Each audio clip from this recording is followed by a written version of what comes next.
아멘. 날씨가 따뜻합니다. 노곤노곤 또 혹시 잠이 올 수도 있습니다. 말씀 가운데 귀한 은혜를 받는 귀한 시간 되기를 간절히 소망합니다. 영원토록 오직 한 길은 뭐라고 했죠? 구원의 길밖에 없습니다. 오늘 제목의 말씀이 길만을 택하라. 어떤 길을 택하는 거예요? 구원의 길만을 택하라. 하나님을 기쁘시게 하고 영광 돌릴 만한 길만을 택하라. 그런 말씀의 제목입니다. 신약 성경에 보면은 부자와 나사로에 대한 이야기가 있습니다. 부자와 거지 나사로. 어떤 주일학교 선생님이 이 이야기를 아이들에게 들려줍니다. 부자는 이 땅에서 정말 부족함 없이 떵떵거리고 잘 살았지만 죽어서는 지옥 갔다. 그런데 거지 나사로는 이 땅에 살아가면서 부족하고 연약하고 또 남한테 구걸하면서 비참하게 살았지만 죽어서는 영원한 생명의 나라에 갔다. 그러면서 이 주일학교 선생님이 아이들에게 이렇게 질문을 했습니다. 너희들은 어떤 사람이 되고 싶니? 라고 선택하라고 그렇게 질문을 던졌습니다. 여러분들은 어떤 사람이 되겠습니까? 부자가 되겠습니까? 나사로가 되겠습니까? 솔직한 마음으로 속으로 한번 대답해 보시기 바랍니다. 여러분의 마음을 제가 알아요. 오늘 어떤 주일학교 어린이들이 이렇게 대답했답니다. 아마 여러분들의 마음도 혹시 이런 마음을 갖고 있는 분이 이만큼 있을 것 같아요. 어떤 주일학교 어린이가 그 질문을 받고 이렇게 이야기합니다. 살아서는 부자처럼 살고 싶고요. 부자가 되고 싶고요. 죽어서는 나사로가 되고 싶어요. 여러분들 이거 못된 신부 아닙니까? 하나님도 못된 신부로 여기십니다. 에이 못된 신부 가진 사람아. 우리는 이 땅에서 어떠한 모습으로 살아가야 됩니까? 이 땅에서도 하나님 편이 되어야 되고 또 영원한 생명의 나라에 가서도 하나님 편이어야 됩니다. 이 땅에서도 하나님의 나라를 추구하고 살아야 되고 영원한 생명의 나라에서도 그렇게 살아가야 됩니다. 이 땅에서는 내가 어떻게 하면 편할까? 내가 어떻게 하면 즐거울까? 이쪽에 치우쳐서 살다가 하나님 나라에 가서는 그래도 나 하나님 믿었잖아요 하고 하나님 나라까지 들어가려고 하는 모습이 어쩌면 우리 속에도 없지 않아 있을 것이다 라고 생각이 되어집니다. 다는 아니지만 소수의 인원들은 믿음을 가진 사람들, 소수의 인원들은 아마 이런 생각을 가질 거예요. 하나님 여기서도 다 잘 되고 부자처럼 살게 해주세요. 부자가 되게 해주세요. 그리고 천국도 가고 싶어요. 물론 여러분들 다 이루는 것도 주의 은혜예요. 다 이루시기를 주의 이름으로 축원합니다. 지난주에 그런 말씀 드렸죠. 주가 되고 선생이 되어 내가 너희를 발해시킨 것처럼 너희도 이와 같이 행하라. 주가 되고 선생이 되는 거 중요해요. 근데 여러분들 모두가 주가 되고 선생이 되어 모두가 다 유명한 사람이 되고 정말 권력 있는 사람이 되고 그렇습니까? 못 그런 사람들도 있어요. 그러면 나는 주가 되지도 않고 선생이 되어지도 않았는데 그냥 나는 막 살래. 그러면 안 되잖아요. 우리 존재가 그 존재로서 의미가 있는 거예요. 주가 되고 선생이 되는 게 어느 선부터 되는 건지는 모르지만 주가 되고 선생이 못 돼도 괜찮아요. 지금 있는 그 자리에서 주님을 기쁘시게 하는 일들을 선택하고 그렇게 살아가는 저와 여러분들 다 되기를 주의 이름으로 축원합니다. 우리는 양다리 걸칠 때가 참 많이 있어요. 우리가 드라마 같은 데 보면은 어떤 남자가 이 여자도 사귀고 있는데 저 여자도 만나고 양다리라고 그러잖아요. 우리가 흔히 그 사람을 보고 뭐라고 얘기해요? 저 낙탕무식죠. 그렇지 않습니까? 저만 그래요? 아마 그럴 거예요. 실질적으로는 아니지만 그 상태, 양다리를 거치고 있는 그 사람에 대해서 우리는 나쁜 감정을 가져요. 나쁜 사람이라고 보통 이렇게 이야기합니다. 우리의 신앙도 양다리가 아닌지 살펴봐야 돼요. 주일학교 어린이가 얘기한 것처럼 살아있을 땐 세상 사람들처럼 좋은 거 다 갖고 싶고 누리고 싶으면서 또 하나님 나라에 가서는 또 영생도 다 누리고 싶고 솔직한 우리의 모습이기도 합니다만은 때로는 여러분들 영원한 생명의 나라에서의 그 모든 것들을 누리기 위해서 이 땅에서는 하나님이 우리에게 말씀하실 때 손해볼 것도 있다라고 말씀하십니다. 그럼 그런 상황들도 분명히 벌어져요. 때로는 이 세상의 것들을 놓았을 때, 포기했을 때 영원한 생명의 나라에서 얻을 것을 더 얻는 경우들이 상당히 많이 있다라는 겁니다. 우리는 예수님을 택하든가 아니면 세상적인 것들을 택하든가 그 기로에서 날마다 예수님을 선택하고 하나님의 나라와 의의를 선택하는 그런 저와 여러분들 다 되기를 주의 이름으로 축원합니다. 참된 그리스도인이냐 아니면 그냥 이름만 명목만 그리스도인이냐라고 하는 부분을 어떻게 우리가 이렇게 가릴 수 있겠습니까? 이 땅에 살아가면서 무엇을 선택하며 살아가는가 이것에 따라 달라질 수 있어요. 오늘 오전에 제가 그런 말씀 드렸죠. 인간은 하루에 몇백 번 선택의 기로에 선다고요? 300번. 이거 아주 중요한 거 아니기 때문에 외우지 마시기 바랍니다. 그렇습니다. 우리는 매일같이 선택의 기로에 서 있어요. 그런데 어떤 것들은 별 의미 없는 선택일 수도 있지만 어떤 것들은 이게 생명의 길이냐 복의 길이냐 아니면 사망의 길이냐 화의 길이냐 하나님을 기쁘시게 하는 것이냐 아니면 하나님과 전혀 무관하고 오히려 하나님 영광을 가르는 것이냐 이 선택을 할 때가 있어요. 믿는 사람은요 이런 상황 속에서 하나님의 뜻을 구합니다. 예수님처럼 십자가 지는 그 상황 앞에서 예수님 어떻게 해야 됩니까? 어떤 게 하나님의 뜻입니까? 나의 뜻은 이렇게 생각을 하는데 하나님은 어떻게 생각하십니까? 기도하는 중에 하나님의 뜻을 명확히 알잖아요. 그러면서 예수님이 기도하십니다. 나의 뜻대로 마옵시고 아버지의 뜻대로 되기를 원합니다. 이게 우리 그리스도인의 삶의 선택의 기로 앞에 서 있는 우리의 모습이어야 됩니다. 나의 원대로 마옵시고 나의 뜻대로 마옵시고 아버지의 뜻대로 되어지길 원합니다. 이런 믿음의 결단이 저와 여러분들 가운데 있어지게 되기를 주의 이름으로 축원합니다. 그게 포함되고요. 하나님 앞에서 하나님이라면 하나님 뜻이라면 이것이 우리의 삶의 판단의 기준이 되기를 주의 이름으로 축원합니다. 자, 오늘 본문으로 돌아가겠습니다. 바울이 주 인물이지요. 오늘 바울의 모습은 이 선택의 문제에 지금 도달해 있는 모습들을 바라보게 됩니다. 바울은 3차에 걸쳐서 전도 여행을 마쳤지요. 지금 15장 읽었지요. 로마서 이제 16장으로 넘어가고 하면 거의 바울의 말년입니다. 죽을 때가 다 돼가고 있어요. 우리가 이미 알고 있으니까 그렇죠. 죽을 때가 다 돼가고 있어요. 그러면 마지막 소원이라는 게 있잖아요. 우리 황홍신 목사님은 마지막 소원이 내가 중국에 가서 선교해야지 라고 하는 그런 어떤 선교의 뜻을 가지고 있잖아요. 여러분도 마찬가지일 겁니다. 내가 마지막이라는 시기를 생각할 때 나 이렇게 좀 했으면 좋겠다라고 하는 그런 어떤 꿈들이 있을 거예요. 앞서서 우리 두 집사님들과 여기 앞에 벤치도 없는데 그냥 걸터 앉아서 저는 서서 이런저런 얘기를 했어요. 교회에 대한 비전, 자기에 대한 비전 여러 가지로 얘기하더라고요. 아직 젊은 분들이 있지만 저랑 똑같이 젊은 분들이 있지만 앞으로 난 이렇게 하고 싶고 우리 교회 앞으로 이렇게 됐으면 좋겠어 이런 꿈들이 있더라고요. 그 꿈대로 될 줄 믿습니다. 바울은요 3차 전도 여행을 다 마친 다음에 앞으로 내가 어떤 모습으로 이제 하나님 배울 것인가 라고 하는 것을 생각할 때 그는 서바나로 가고 싶었어요. 오늘날의 스페인입니다. 로마를 거쳐서 저 스페인에 가서 마지막으로 거기서 복음을 증거하다가 이제 하나님의 부름을 받았으면 좋겠다. 이런 비전, 이런 꿈을 오래전부터 가지고 있었어요. 오래전부터 가지고 있었어요.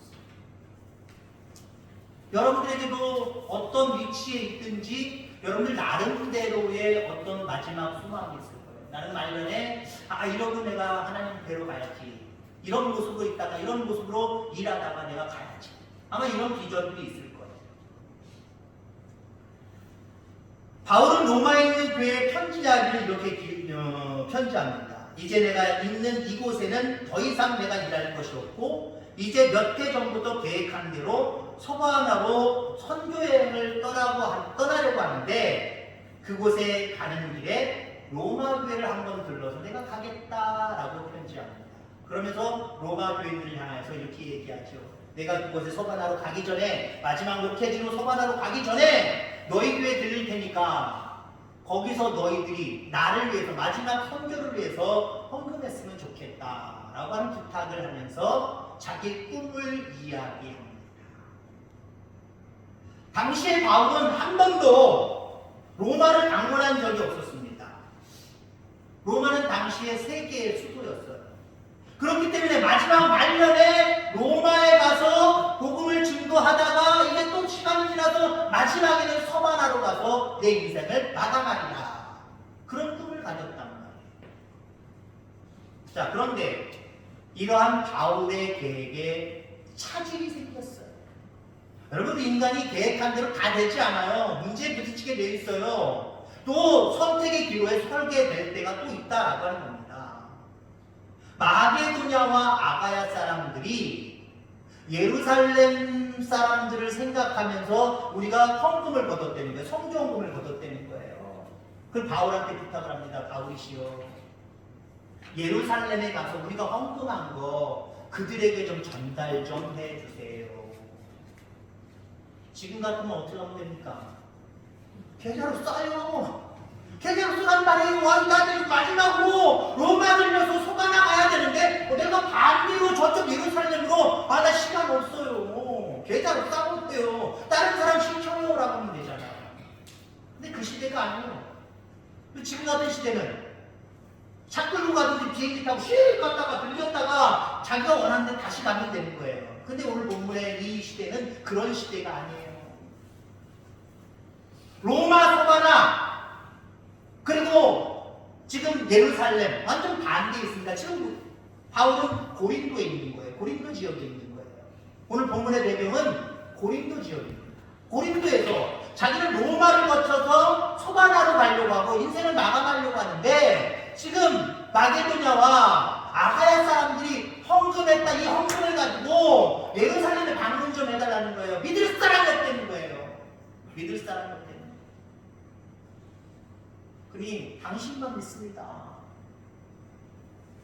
이 귀한 헌금 다른 곳에 쓰지 않냐고 정말 정직하게 예루살렘으로 전달해 줄 수 있는 사람은 당신밖에 없습니다. 한마디로 이거예요. 신뢰를 바탕으로 해서 그들이 바울에게 부탁을 해오고 있어요. 자기의 계획대로 로마를 거쳐서 소바나로 갈 것이냐, 아니면 또 다른 부탁하는 자들의 그 의도에 따라서 예루살렘으로 갈 것인가, 이 부분을 가지고 바울은 고민하기 시작을 합니다. 바울은 믿음의 사람입니다. 믿음의 사람은 어떻다고요?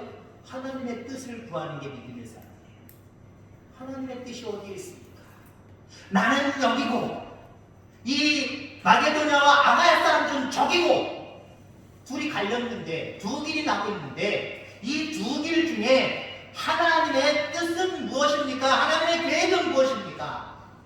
여러분, 이겁니다. 우리는 많은 선택의 기로에서 어떤 걸 선택해야 돼요? 하나님의 뜻이 어디입니까? 이 길만 선택하기를 주의 이름으로 축원합니다. 바울은 기도할 때 하나님의 응답을 받았어요. 자기 개인적으로는 이쪽이지만, 서바나 쪽이지만 하나님은 그에게 예루살렘을 지시하십니다. 자, 그런데 이 이야기를, 이 바울의 의도를 이제 알게 된 장로들과 제자들이 적극적으로 만류합니다. 안 된다고 만류해요. 가지 말라고 만류합니다. 만류하는 이유가 명확해요. 왜 명확하냐? 예루살렘에 가면 당신 죽습니다. 예루살렘에 가면 아주 고난 겪습니다. 큰 고난 겪습니다. 왜 그러냐면 유대인들이잖아요. 예루살렘 가나안 땅이잖아요. 이스라엘 땅이잖아요. 유대인들입니다. 유대인들은요, 자기들만 선택받은 백성이에요. 이방인들은 하나님의 자녀가 될 수 없단 말이에요. 지금 근데 바울은 몇 차까지 세계 전도여행을 다녔다고요? 3차. 내국에서가 아니라 외국에 가서 이방인들도 구원받을 수 있습니다 외치면서 복음 증거하고 교회 세우고 그랬단 말이에요. 유대인이 바라볼 때는 죄송한 표현이지만 미친놈이에요. 하나님의 사람 아니에요. 그들이 바라볼 때는 그래요.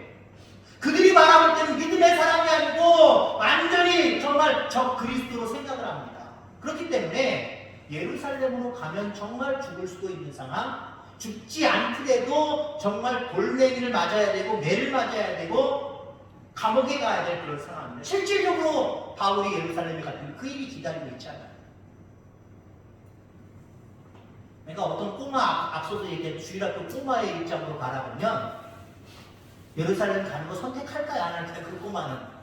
여러분들이 꼬마의 심정이 이만큼이라도 있었다고 한다면 그거 선택할까요? 안 할까요? 절대로 안 할 것 같아요. 왜요? 가면 죽을 수 있는데, 가면 맞을 수 있는데, 가면 큰 고난을 받을 수 있는데 누가 가요? 가지 않는 거예요. 근데 바울은 결정했단 말이에요. 장로들과 제자들이 아무리 말을 해도 아니야, 나는 갈 거야. 도대체 왜 가려고 하세요? 바울이 뭐라고 얘기했을까요? 그게 하나님 뜻이야. 여러분들 고백되기를 주의를 주거라.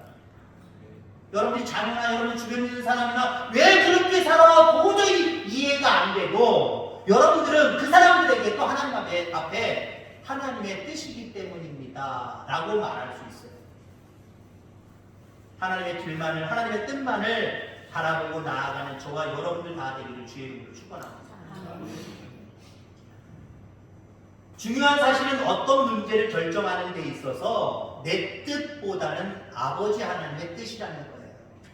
오늘 본문 말씀에 그렇게 이야기를 하고 있잖아요. 22절, 그러므로 또한 내가 너희에게 가려 하던 것이 여러 번 막혔더니, 여러분 내가 너희에게 가려던 것이 뭡니까? 오래전부터 바울은 자기도 그렇게 마음속으로 생각했을 뿐만 아니라 아마 장로들과 제자들에게도 늘 이렇게 얘기했나 봐요. 나 앞으로 조금 시간 지나면 나 서반하러 갈 거야. 로마에 가서 복음 증거하고 마지막에는 서반하러 가서 조용히 인생을 마감할 거야. 그게 자기의 큰 포부처럼 많은 사람들에게 늘 이야기했다라고 하는 거예요. 결국 뭐예요? 그거는 자기 뜻이잖아요. 바울의 뜻이었잖아요. 갑자기 생각난 뜻이 아니라 오랫동안 그랬다는 거예요. 오랫동안 그렇기 때문에 자기의 뜻이 거의 굳어져 버린 거예요. 근데 지금 새롭게 다른 계획이 딱 등장합니다. 근데 그 속에서도 여러분들 바울은 아버지의 뜻을 구하고 있어요. 지금 당장 즉흥적으로 어떤 계획이 생각났는데 다른 계획이 있다. 이게 쉽게 포기할 수 있어. 왜? 즉흥적인 거기 때문에. 그냥 잠깐 생각을 했었는데 그냥 잊어버리는 그만이기 때문에. 근데 여러분 바울은 서반하러 가는 것 오래전부터 꿈꾸었던 거예요. 나의 살던 고향은 늘 고향을 그리워하는 것처럼 바울은 그 마지막에 그 꿈을 늘 가슴 속에 기억하면서 그대로 할 거야 자기 자신에게 어쩌면 체면을 걸어왔는지 몰라요. 그런데 결정적인 순간에는 하나님의 뜻을 구하고 있더라라고 하는 거죠. 흔히 우리가 보통 하나님의 뜻을 거절하고 내 뜻을 관철할 때 내가 오랫동안 꿈꿔왔던 것을 우리가 관철시키려고 할 때 보통 분들이 어떻게 얘기합니까? 오래전부터 기도했던 것들이다. 여러분들 하나님의 뜻이라면요 오래전부터 많이 심하게 그리고 또한 계획했던 일이라고 할지라도요 아버지의 뜻이 다른 게 발생을 하면요 그걸 선택할 수 있어요. 그런 저와 여러분들 다 되기를 주의 이름으로 축원합니다. 저는 개인적으로 타 교단에서 이쪽 우리 교단으로 넘어왔다는 표현이 이상합니다만 넘어온 사람입니다. 성결교단에서 제가 장로교단으로 왔죠. 오면서 제일 제가 마음속에 그냥 난 이거 정말 싫더라라고 하는 개인적인 견해를 가지고 있는 게 있어요. 그게 뭐냐면은 연입니다, 우리입니다. 저는 이 집을 되게 싫어합니다. 개인적으로 되게 싫어해요. 누구한테 뭐 강요하고 뭐 할 건 아니지만 되게 싫어해요. 왜요? 저는 하나님이 필요하시면 교회로 보내셨잖아요. 제가 처음에 교회 선택한 거 여러분들 간증으로 들으셨지요? 거의 쓰러져가는 초가집이에요. 목회자가 없이 방치되어서 막 지들이 왔다 갔다 하는 거란 말이에요. 근데 여러분들 가서 볼 때 육신적으로 바라볼 때는 누가 이런 데서 목회를 어우 나 싫어, 어우 힘들어, 어려워, 안 돼, 그럴 수밖에 없는 상황이에요. 근데 하나님이 제 마음속에 거기가 천국처럼 보였어요. 되게 좋은 것으로 보여줬어요. 선택하게 하시더라는 거죠. 거기 갈 때부터 하나님이 부르셨고 하나님이 마음을 감동을 주셨기 때문에 하나님이 거기에 저는 단임 목회라는 말을 참 좋아합니다. 하나님이 거기 너 맡어! 하나님 맡겨주신 거예요. 그리고 오늘 바울과 같은 경우처럼 언제든지 어떤 상황이 벌어질지 몰라요. 어떤 하나님의 뜻이 또 발생할지 몰라요. 그때 하나님의 뜻이 있으면 또 그 교회로서 바라볼 때는 좀 안타깝지만 쉽게 옮길 수도 있는 거예요. 하나님의 뜻이기 때문에. 근데 우리 교단은 연인이 있고 위인이 있습니다. 연인까지는 괜찮아요. 위인. 우리가 목사님 좋으니까 은퇴할 때까지 모시겠습니다. 그럼 여러분 생각해 보세요. 그게 10년이든 20년이든 하나님의 뜻이 교회에 임할 수도 있고 이 목사님에게도 임할 수 있단 말이에요. 여기 머무는 게 내 뜻 아니다. 다른 선교지로 가라. 아니면 다른 교회로 가라. 지시가 있을 때 있단 말이에요. 그때 어떻게 할 거예요? 그건 나는 제도적으로 하나님의 뜻을 막아버리는 거예요. 하나님의 뜻을 막아버려요. 여러분들 하나님의 뜻을 막지 않기를 주의 이름으로 축원합니다. 제도를 떠나서 하나님의 뜻을 스스로 막는 경우들이 상당히 많단 말이에요. 특히 아까도 얘기했지만 내가 오랫동안 기도한 거고 우리 부모님 때부터 늘 그런 게 심어왔던 거기 때문에 안 됩니다. 아니요. 오래됐어도요. 정말 하나님의 뜻이 어디에 있는지를 분별할 수 있어요. 그 하나님의 뜻을 쫓아 한 길만을 선택할 수 있는 저와 여러분들 되기를 주의 이름으로 축원합니다. 결론적으로 말씀을 드리고자 합니다. 선택에는 두 가지 선택이 있을 수 있습니다. 필요 선택적인 선택이 있고요. 관계 중심적인 선택이 있을 수가 있어요. 필요 중심적인 선택. 내가 필요해서 선택하는 거예요. 그래야 나한테 유익이 있기 때문에 선택을 하는 거예요. 근데 관계 중심적인 선택은 뭡니까? 우리 하나님의 자녀잖아요. 하나님의 은혜 속에 살아가는 사람들이잖아요. 손해든 말든 그거 관계없이 하나님의 뜻이라면 그것을 선택하는 관계 중심적인 선택. 하나님 기뻐하시는 모습입니다. 이 땅에 살아가면서 아까 주일학교 끝마처럼 필요 중심적인 선택이 아니라 그저 나는 늘 하나님의 뜻을 묻습니다. 하나님의 뜻을 내가 알고 깨달은 순간부터 하나님의 뜻을 선택합니다. 그 하나님과의 관계 중심적인 선택의 길로 날마다 순종하며 나아가는 우리 모두가 다 되어지기를 주님으로 축원합니다. 기도하겠습니다. 하나님 아버지